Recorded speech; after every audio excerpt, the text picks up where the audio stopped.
Rogan has just reacted to Tom Aspinall's angry call-out of Cyril Gane. People are talking shit about Tom, but he apparently still can't see. Here's the thing. The other eye got hurt as well, but not as bad, but it looks way worse. The finger goes way deeper in the other eye. And you know, it's crazy that everyone that talks the most has never been poked in the eye. Not even a little bit, like accidentally. Oh, it's horrible. The idea that you can't see and then you're supposed to fight a guy, it should be an instant 1-point deduction. And just for everyone wants to know as well, obviously, you've been pretty clear in what you've said back to Cyril, but surgery now is the focus, and then we'll kick on to 2026, right? That's the plan. That's the plan. But by the time this is going out, they probably have had surgery on one side already. The next surgery's coming mid-January, so we're working towards getting back, and that's it. And suddenly, the heavyweight division feels like it's back on fire. After months of silence, injury speculation, and non-stop criticism, Tom Aspinall has finally snapped back into the spotlight, dropping a direct, no-nonsense message aimed straight at Cyril Gane. This time, there's no patience, no politeness, and no more waiting around. Aspinall made it clear he's fit, he's ready, and he's done sitting on the sidelines while people question his toughness, his durability, and even his legitimacy as the heavyweight king. After the eye injury chaos, the backlash, and how everything played out publicly, this call-out doesn't feel like hype anymore. It feels real. It was really bad how it looks. And he said, you can't train your eyeball to be stronger. It is what it is. There's protection here and here, but he obviously got no protection because the fingers were straight in. The fight should have been stopped. He couldn't see. It was a foul. He couldn't see. Then you can't fight. You know, if he'd have got knocked out with a head kick next, then it would have been worse. I don't know. And then he said, sometimes when your eyes here like that, it can become displaced and stay there. And they did a few tests on that, and they said it doesn't seem like that. And his vision on the eye that's the best eye, his eye wasn't following properly, so the muscles weren't working strong enough to go this way. This one just wasn't working that good at all. So we've got to have additional tests further this week, and Moyes is sorting the tests out for us, and he's got to have a CT scan. That is your heavyweight champion. That is one of the best and most popular fighters in the world. And the reaction is, geez, don't let me say anything about him. Last I heard, he had a couple surgeries. Well, injections. Like the whole thing felt dismissive.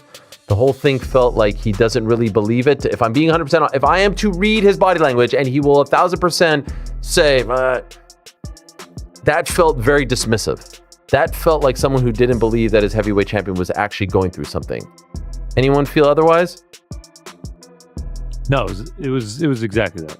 And by surgeries, I mean injections. That's like a direct shot at him. Yes. Oh, God forbid I say something. Yeah, no, that's like what it was. flip it. It was just, if I'm Tom Aspinall sitting there, I'm like, man, what did I do to this guy?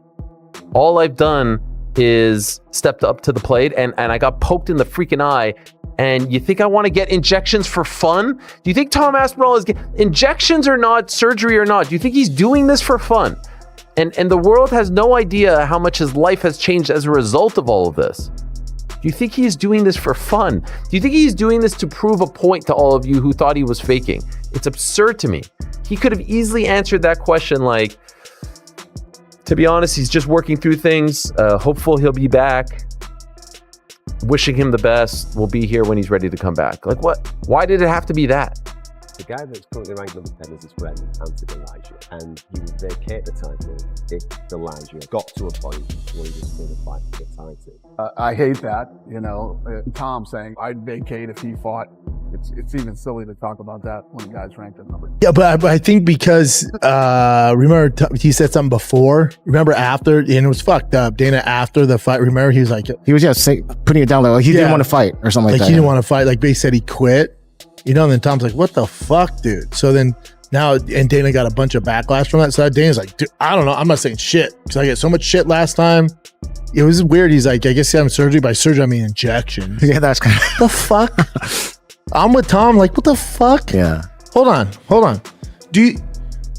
Hey, Dana, anybody, do you think Tom doesn't actually have a fucking eye injury? Let me get this straight. You think Tom Aspinall is babying this or making this? You know how stupid that sounds? You think Tom's just wearing glasses and going through all this trouble for the fuck of it? Literally the best heavyweight on the roster. Yeah. You think Tom doesn't want to get back in there and fight? Make money, get an actual title, not this interim bullshit. You think Tom Aspinall's scared of Cyril Gane? Do you know what the fuck Tom's gonna do once his eyes get right? You know what the fuck that guy's gonna do to Cyril Gane? Anybody want to bet on it? You know the amount of pain that dude's gonna put on Cyril Gane? No, but Cyril Gane was doing good in that 4 minutes that we saw him. Are you out your fucking mind? It felt personal.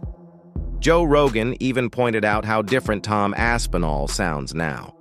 This isn't the calm, smiling heavyweight we're used to.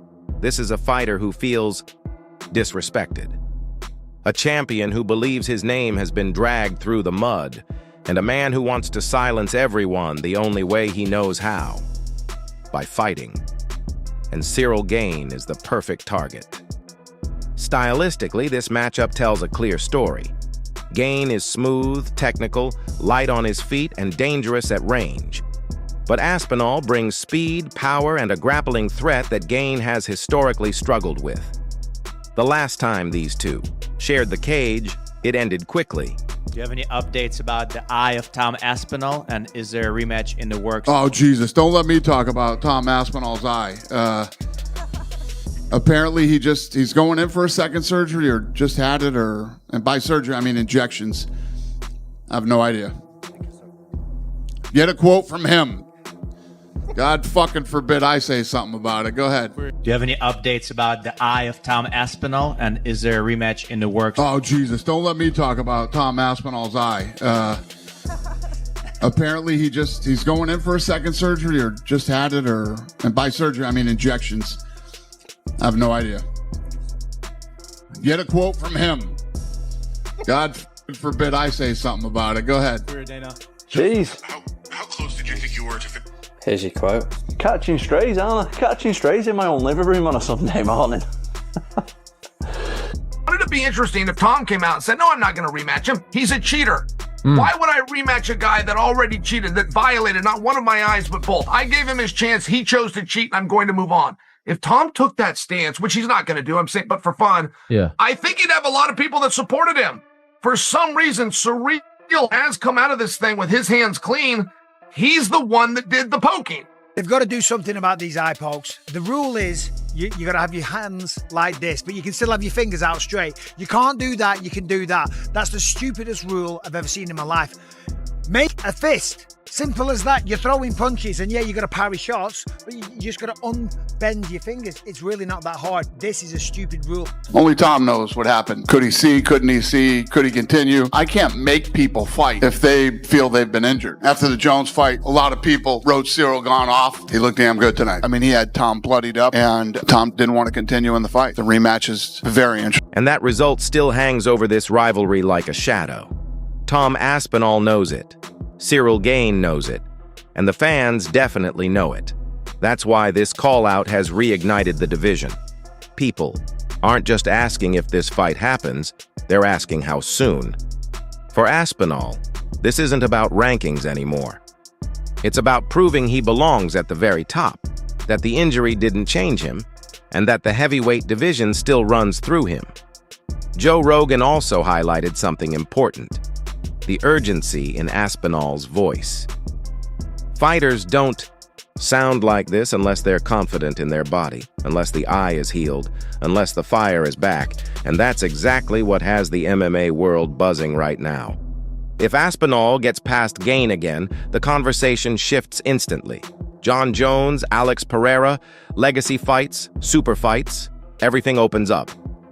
But first, there's unfinished business. Tom Aspinall has made his message clear. He's done explaining. He's done waiting. And if Cyril Gane steps in front of him again, this time it won't just be about winning.